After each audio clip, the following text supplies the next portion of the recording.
I want to understand your take on self-love and surrender.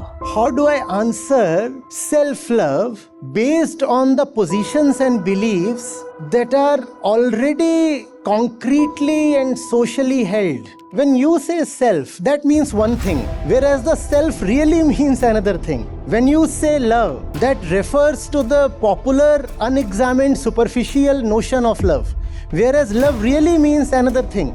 So self-love can be the most obnoxious thing or the most sublime thing, depending on when somebody says, there must be more self-love, that simply means probably cater to your own thoughts and feelings and whatever you think is good for yourself. That kind of self-love is harmful for you, for everybody.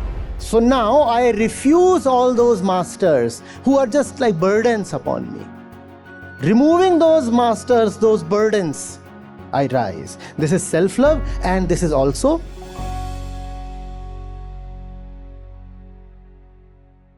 Namaskar, Acharya ji. I want to understand your take on self-love and surrender, both.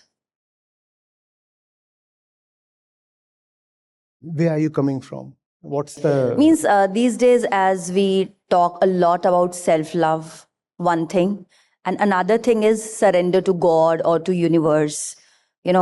So these both things I want to understand from you. the whole thing has to start from the right place. We say self-love, we say surrender, we say God, we talk of all these things. But I really wonder, I'm really curious, how does that happen without any inquiry into what self means, what love means, what surrender means, what divinity means?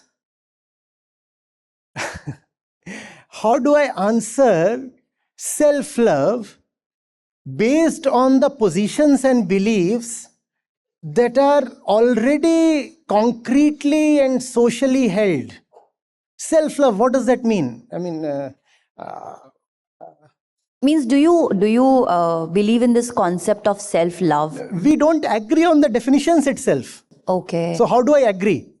When you say self, Yeah. I know where you're coming from. When you say self, that means one thing, whereas the self really means another thing. When you say love, that refers to the popular, unexamined, superficial notion of love, whereas love really means another thing. So self-love can be the most obnoxious thing or the most sublime thing, depending on the definitions you are according to self and love. Therefore, it's a catch-22 for me. If I say yes, there's a problem. If I say no, again there's a problem. Self-love is the most wonderful thing possible. But what does self mean? Atma or Ahankar? I don't know what you're referring to. Self-love, because you see, self is two things. Self can be 1,000 things. Self is the entire range existing from the lowermost point right till the highest sky. And its two endpoints are referred to as the lower self, the highest self, what you have mistakenly assumed yourself to be, and what you really are and hence can potentially be. That too is called self. Now, what do we mean by self?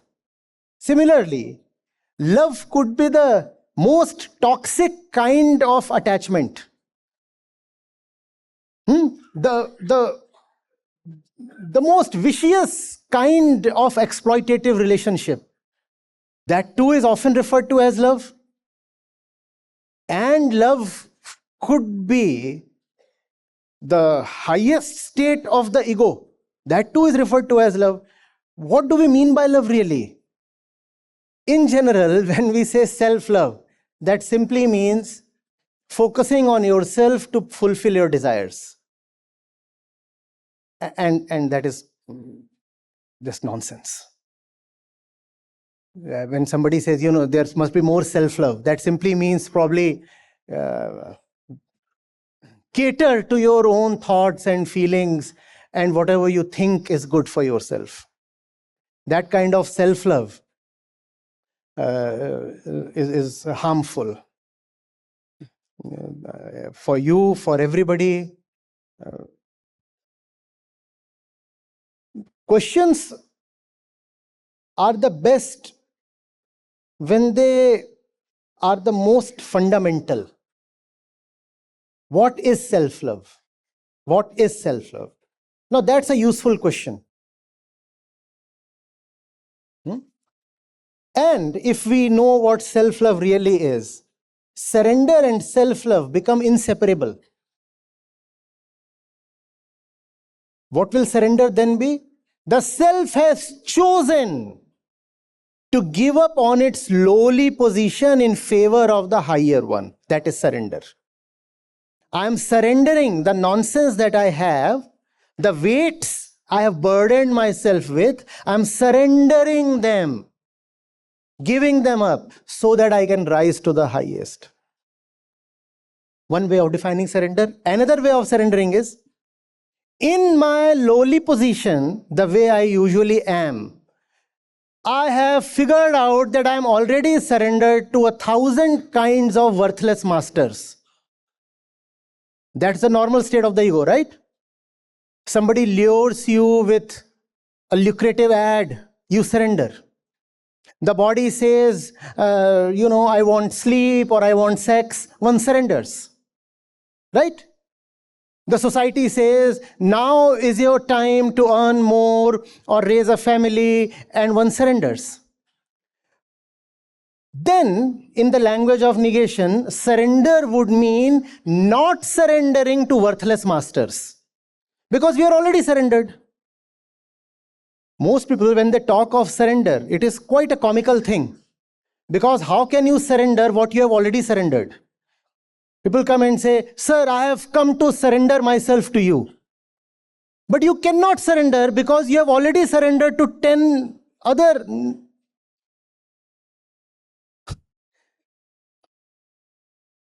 Can you surrender what you don't have? Most people have already either sold away or mortgaged their self. They can no more surrender it. Therefore, any kind of divine surrender is just wordplay and deception. What do you have left to surrender? There is nothing with you. Your mind belongs to social masters. Your body belongs to biological masters. What will you surrender? You don't have anything. So, to really surrender, one has to reclaim. One has to withdraw. One has to say, I gave in to the wrong masters. I now refuse to surrender. That is real surrender. If your head is already bowed down at 10 places, and then you go to your favorite divinity and say, now I am surrendering to you, is that meaningful? That's not meaningful. Are you getting it? Then surrender would really mean rebellion. Surrender would mean withdrawal of consent. Surrender would mean breaking of false promises. Surrender would mean I take back what I had mistakenly given to all kinds of unworthy people and institutions. I take that back. Now when I have it, I can possibly take it to the worthy one and say, here, sir, here. This is now all yours. That is surrender. So surrender and self-love are synonymous, but only when they are taken in the real sense. See, taken in the real sense, there can be no contradictions ever. But taken in the unreal sense, love and wisdom will look a little incompatible. Surrender and self-love would again look a little incompatible, and there would be all kinds of divisions. The divisions themselves indicate that we are definitionally mistaken. that the mistake is very fundamental. Otherwise, dissonance wouldn't have existed. Do you get this? The self is an entire range. And there is the greatest possibility at the far end of the range. The greatest possibility is what Vedanta calls as Atma, Brahma. The great self, the real self, the true self, the truth itself. Whereas we operate at some lowly point in the range. That is the lower self. Our practical reality, our day-to-day self. Self-love would mean loving that self. I don't love this self. Self-love does not mean loving myself as I am. Self-love means, no, I do not love myself as I am. I love the possibility, the potential that I am. That is real self-love. And that is synonymous with surrender. Surrendering what? Surrendering this in favor of that. And I am held at this position because at this position I have accepted many a master. So now I refuse all those masters who are just like burdens upon me. Removing those masters, those burdens, I rise. I rise. This is self-love and this is also surrender. Same thing. Thank you. Thank you very much. Good evening, sir. My name is Shriya Jain and I'm a third year student of IIT. So my question is, how do I tap into my truest self, my most authentic self? The most authentic self is an idea. आप उसको जी तो रहे नहीं हो. Somebody told you that something called the higher self or the authentic self, true self, real self exists, right? Yes, sir. It's a mere idea. You have heard it from somewhere. It's a beautiful thing to hear of. Nevertheless, it's still just an idea, a thought. What do you have in your hand? Where are you placed?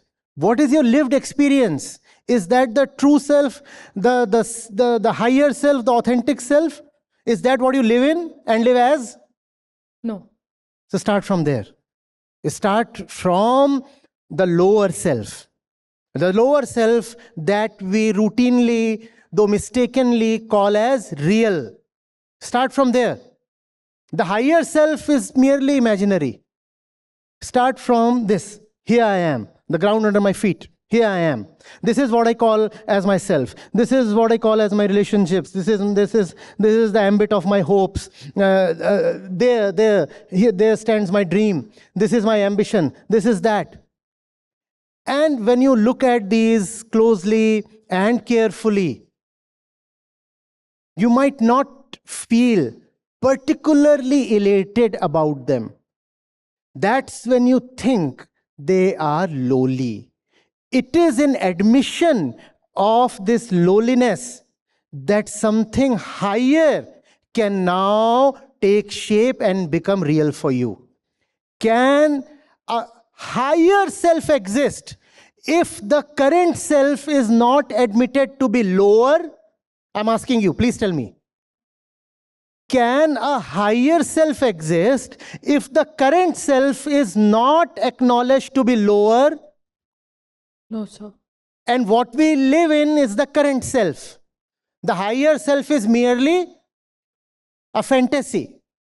So look at your current condition and say it is lowly. That's the way. Look at your current condition and say, I can be much better. No, I don't need to circumscribe myself this way. I can be freer. No. I'm taking one real hard look at myself. For a change, let me be honest with myself. And when I do that, I find, there is no fun being what I currently am. In the admission of this lowliness, opens up the way to rise. Okay, sir. Yes, sir. Thank you, sir.